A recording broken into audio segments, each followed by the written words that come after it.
Hi guys, in this video I would be presenting sp2 hybridization, but please take pic of what I am mentioning just after this clip, alright, for your better understanding. That would be an earnest request.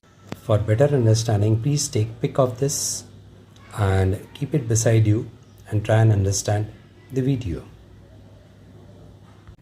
Let's try and understand sp2 hybridization. Now, the example that we have chosen for this is ethene. Now, ethene is C2H4. Now, 2 carbon double bond in between, and there are 4 hydrogen atoms attached. Alright, so this is what is the structure of ethene. This was the structural aspect. Now, let's understand sp2 hybridization process. Now, carbon valence shell configuration we already had seen in sp3 hybridization. It's the same over here, only the difference is that in case of sp3 hybridization we had just one carbon. Here we have 2 carbons, so I have numbered it as 1 and 2, carbon 1 and carbon 2. Now the configuration is the same as we had seen in case of sp3 hybridization. Alright, so I need not waste time on that. Now what happens during excitation, what happens is asterisks, these asterisks indicate excited state. In excited state, what happens is, as we had seen earlier, one of the electron from 2s jumps to 2pz. Now since there are 2 carbon, so in both the carbon same processes occur and the electron from there jumps to this. So what we get is this configuration. In case of C2 also we get the same configuration in excited state. The difference starts here on. Now what we see is in case of sp3 hybridization we had seen that 1 of s and 3 of p orbitals were involved, whereas here in this case we find 1 s orbital and 2 p orbitals are involved to give you sp2 hybridized state. So to be precise, it is s, px and py which are involved in sp2 hybridization. Now this happens with both the carbon C1 and C2 as shown over here, right? So what happens on hybridization? Now hybridization process we already know is mixing, recasting and remolding of these orbitals. Now already I had explained earlier that this is S, which is spherical, px and py are p orbitals lying on x and y axis, so they are not identical, but and also there is energy gap between S and P. But on remixing, recasting and remolding, what we end up is with 3 equivalent orbitals. sp2 hybridized 3 equivalent orbitals. These are all electron cloud, right? Okay, and the bond angle between them is 120 degree. Now there we had seen in sp3 hybridization we had seen that it was tetrahedral structure, whereas here what we find is trigonal planar structure, which I would show the structure at the end of this video. All right, so we get this. Now, so what next? So we saw coolly that s and 2p of the orbitals hybridized to give you sp2 hybridized orbital. Poor pz orbital remained as it is. So that's what we find over here. This was sp2 hybridized structure, right? Electron clouds going to sp2 hybridized, all equivalent orbitals. But what we find is pz remains as it is, which I have mentioned in red. So these are 3 sp2 hybridized orbital, trigonal planar, and this is pz orbital, p orbital lying on z axis. So we have 2 carbons. So this is carbon 1, this is carbon 2. This again is different from what we observed in sp3 hybridization. In case of sp3 hybridization, it was 4 equivalent orbitals, whereas here in this case we have 3 equivalent orbitals and 1 untouched pz orbital. Alright, so we have 2 carbon. Now let's see what happens next.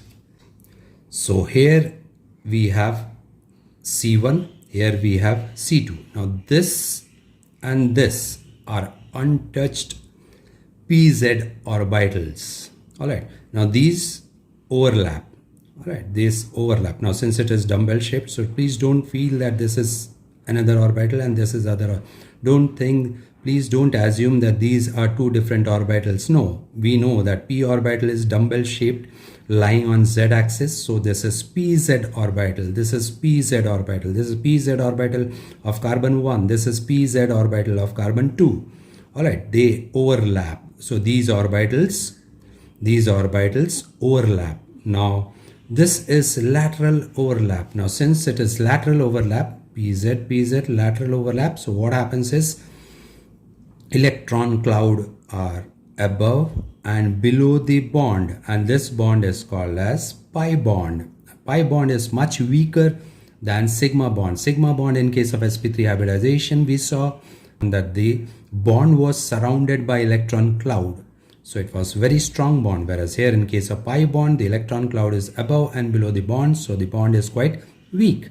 Alright, so anyways, so what happens is pz overlap, lateral overlap, so we end up with pi bond. So we end up with pi bond over here.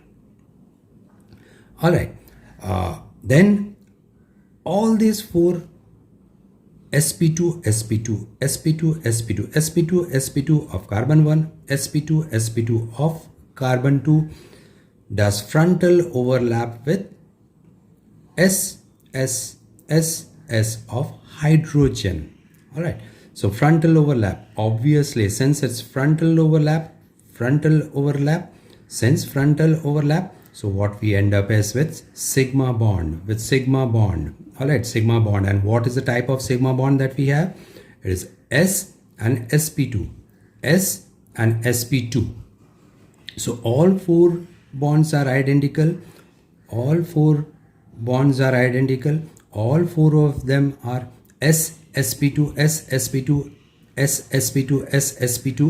and all four of them are also sigma bonds, so into frontal overlap. So that part is understood. Now here we saw pz of carbon 1, carbon 2 overlaps, lateral overlapping, so we end up with pz pi bond. So pz pi bond. All right, so this upper bond is pi bond. And the second one, now let's talk about the second one, this bond, the last one, the ultimate one. Now we are observing this sp2 of carbon 2 and this sp2 of carbon 1 are still there. So these orbitals also do frontal overlap. Now since they do frontal overlap, so we end up with sigma bonds. So basically we have sigma and one pi bond. Let's understand the structure now. So pz overlap gives one pi bond, so that is what it is. Then C and H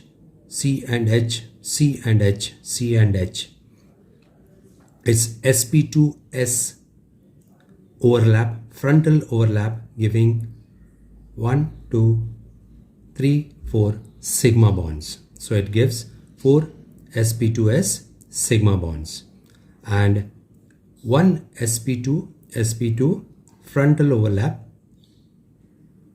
again since frontal, so again another sigma bond. So in all we have 5 sigma bonds, but those 5 sigma bonds, 4 of them are identical, which are sp2s, and one is different, which is sp2, and one pi bond, which is pz.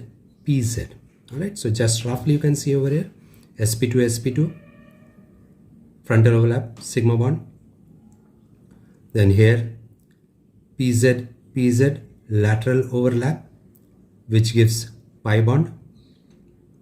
Then sp2s, all 4 frontal overlap, giving us sigma bond. All right, so this also we saw sp2 frontal overlap, sigma bonds. So that's the accountability of 5 sigma bonds and 1 pi bond, which is pz. Right,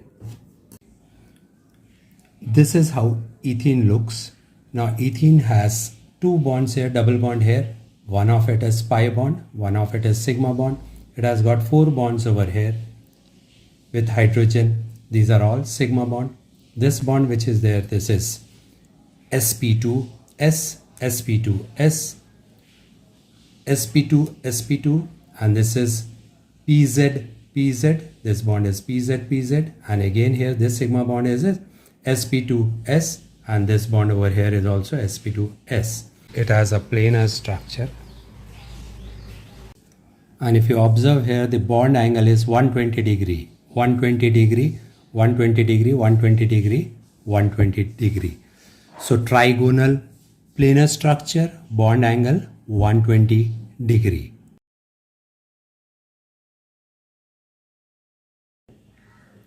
I presume this video helped you understand sp2 hybridization.